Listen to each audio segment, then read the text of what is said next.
গোপালের বাবা মারা যাবার কিছুদিন পরেই পথে যেতে যেতে গোপালের সাথে এক ব্যক্তির দেখা হয়। এই ব্যক্তি ছিল ভীষণই পাজি আর বদমাশ প্রকৃতির।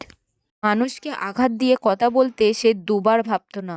সে গোপালকে দেখে বলতে লাগলো, এই যে গোপাল, তোমার বাপটা শুনলাম মারা গেছে। তা ভালোই হয়েছে বুঝলে, ওরকম মানুষ বেঁচে থেকেই বা কি হবে।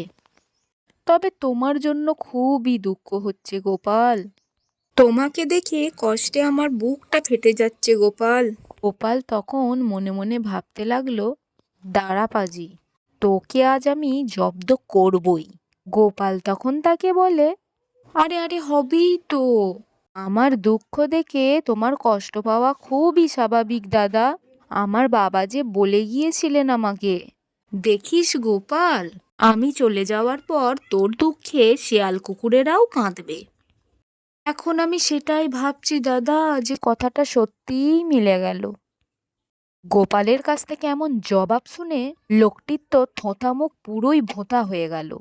লজ্জায় আর অপমানে সে সেখান থেকে পালানোর পথ পেল না।